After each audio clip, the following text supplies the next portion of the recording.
Welcome to Hope is Here. My name is Greg Horn. We are continuing our conversation with Rusty George about justice, mercy, humility, a simple path to following Jesus. It's based off that Bible verse, Micah 6:8, that I know a lot of you are familiar with. I've seen it places like Hobby Lobby. Maybe you're like me. You've even got it hanging in your house or office. But we started the conversation about it yesterday, and we'll continue that today.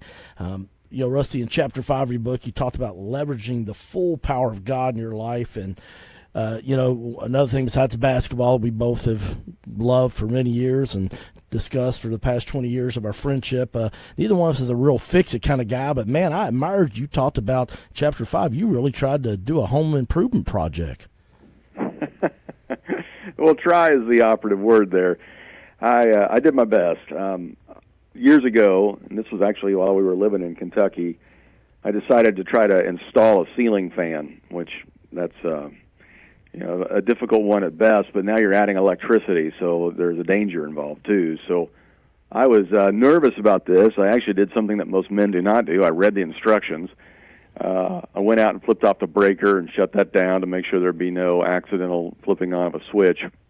And then I began to assemble this thing, and I took it out of the box, and I put the mount up on the ceiling, and I was so proud of that. And then I put the light in, and I was really thrilled with that. And then I decided to put on one of the blades. It was a 3-blade fan, so it wasn't a real big one, but I put one of the blades on, and I was so jazzed that I made it this far in this project. Nothing had fallen down. It seemed like everything was secure. I thought I had all the wires correctly hooked up. I thought, I can't wait. I need to see this thing finished, or at least operating, even if it's not finished. So I went out, flipped the breaker on, came in, flipped the switch on, and no one had told me, and it's not in the directions, that if you run a ceiling fan with only one blade when it requires 3, it's incredibly imbalanced. And everything began to fall apart and shake and rattle. The bulb actually broke. I mean, it was nuts. Lori comes running in. What's going on? Oh, just trying to fix something. So I put the other 2 blades on, and it was fine from then on.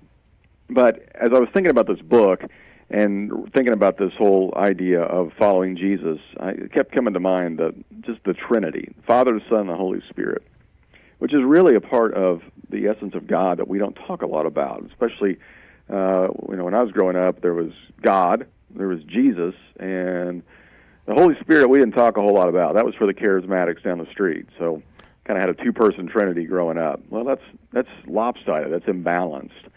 And as I began to think about and study justice, mercy, and humility, I really began to recognize just the qualities of justice, mercy, and humility in all 3 persons of the Trinity, and they all kind of seem to lead out with one of them. I mean, you have the Father, and you really think justice. I mean, the Father speaks up for those who can't speak up for themselves, and we see the image of that in the prodigal son of the Father bringing justice, to his son, and also mercy.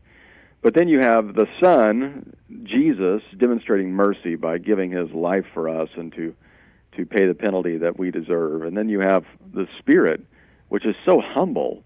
I mean, Jesus actually says that the Spirit coming after him, the Holy Spirit, is greater than he. And then you have the Holy Spirit being so humble but constantly directing us to the Father and the Son. And you think about, boy, most of my life I've really only relied on the Son as the person of the Trinity that I think about the most, which is great, and Jesus certainly paid it all. But why did he pay it all? So we could have fellowship with the Father, and so we could have the presence of the Holy Spirit. Some of us sometimes maybe only pursue the Holy Spirit, and we equate that to being spirited, whether it's a worship experience or a deeply moving prayer time, or we sense the Holy Spirit speaking to us or leading us in some capacity, and we forget about the work that Jesus has done and who the Father is.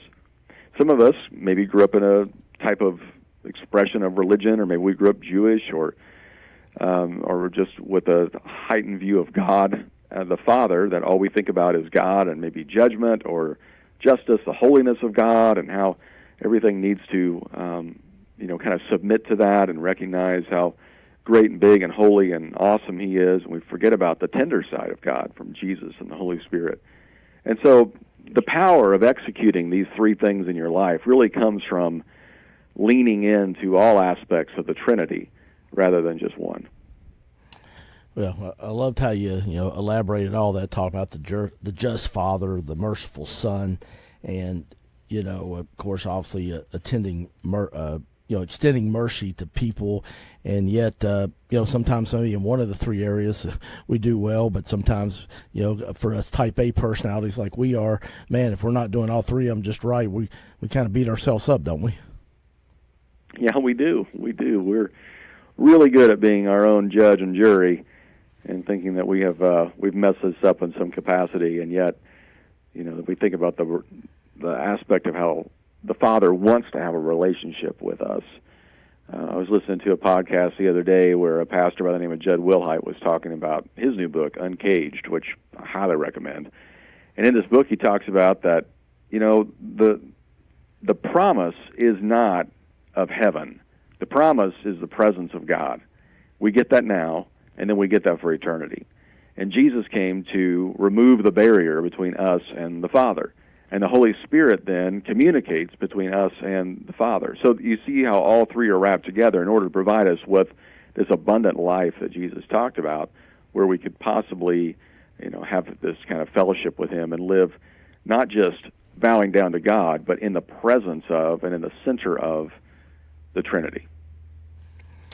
Just tuned in. We're talking with Rusty George. He is the author of a new book that just recently came out called Justice, Mercy, Humility, A Simple Path to Following Jesus. And, one of the things that you addressed in the book that kind of pricked me a little bit, Rusty, is you talked about, if we're going to live in the center of this Trinity that we've been talking about, if we're to follow this God, are we comfortable with others getting the attention that we may deserve? And you challenged us to ask this question: am I comfortable with others getting the credit that I deserve? Yeah, I think we all wrestle with that. Certainly in a selfie world, we're always posting stuff online, and great studies have been done to figure out that one of the things that we love about posting stuff online is when people like it or share it, and it actually creates a sense of dopamine in the brain, which is similar to drugs and other things that we might take, and it creates this sense of, boy, that felt good, so I need more of it. Well, how do we do that? Well, we post pictures of ourselves, assuming people will say, boy, you look great. We don't post them so somebody will say, have you gained weight? We post them so people can tell us how great we are and how great we look, and we love to let people know what we've come up with, what we've done, and the ideas that we have, and it really does become a difficult thing for us to wrestle with. Am I okay if nobody knows that I did this or I was behind that? And how could I possibly, maybe even shift that attention towards somebody else? Well, and I love, you're very transparent in the book, and I can relate to this, doing a little bit of preaching, public speaking, that even though we know we just want to do our best and give it to God, we still kind of look for a little affirmation from people telling us that, hey, that was really good or that really spoke to me, don't we? We do. I recently had a chance to lead a team of people over to Israel.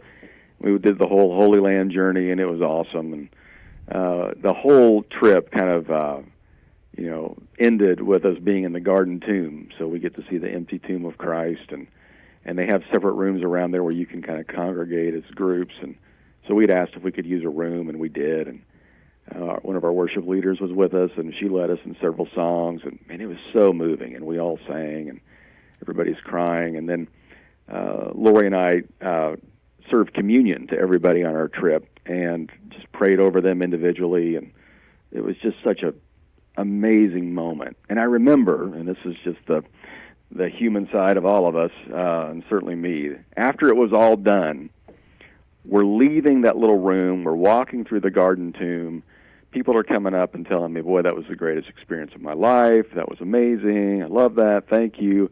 And there's something in my head that goes, boy, you really did something awesome there. And then I immediately sensed the Spirit of God telling me, are you really going to brag on yourself near the empty tomb? I thought, what a moron I am. Are you kidding me? At least do this back in America where you're far removed from it, But seriously, if we, I heard somebody say one time, if we were able to live on the sun, there'd be no need for flashlights. And if we live in the world with God, I mean, is there any reason for us to have any kind of personal praise or accolades? And yet we all get suckered into that at some point. You also talked about in chapter 5 of your book, you said Micah 6:8, which your book's based on, says is a calling for us to give our whole selves as offerings, not just the parts we're comfortable with or prefer. Furthermore, it's calling us to act in these 3 ways in a holistic manner. God and our actions based on who we believe God to be are inseparable. Those actions are inseparable from one another too.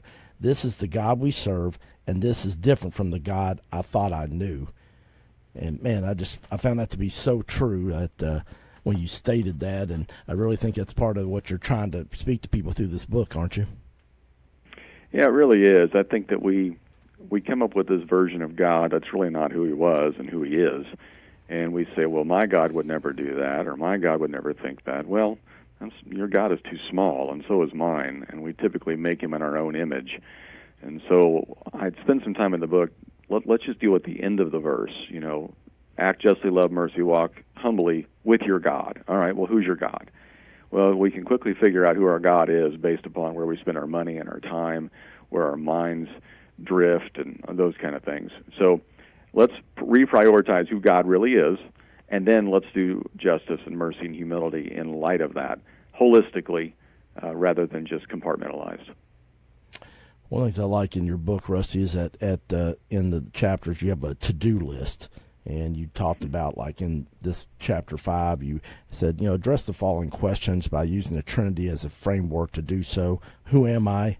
Why am I here? How can I live successfully in God's eyes? How can I belong? And what can I do about the suffering in my life and the world? And I think, one of the things that, we get so busy, sometimes we don't ask those simple questions to ourselves, do we? No, we don't. I mean, all of us wake up in the morning and we're immediately thinking about, what do I have to do today? And, is this going to be a good day or going to be a bad day? Is this going to be one I dread or one that I love?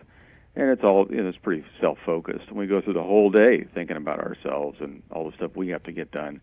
And we stop to ask the bigger questions. So one of the ways you can get ahead of this is the night before. Let's start thinking about it. What are we going to do tomorrow that honors other people, that is just for people, that exhibits mercy and humility?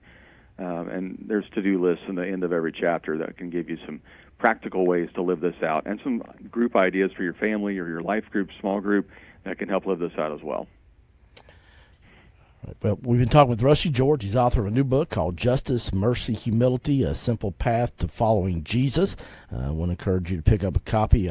Just got done reading a couple of days ago, and really stretched my mind and heart, and kind of caused me to look at that verse, Micah 6:8, that I know a lot of you that have been followers of Jesus for a while have really you love that verse, but he breaks it down just in a really simple way, and it's got questions to make you think about yourself, but also group questions, and also has resources for church. And what's the best way to do that again, Rusty?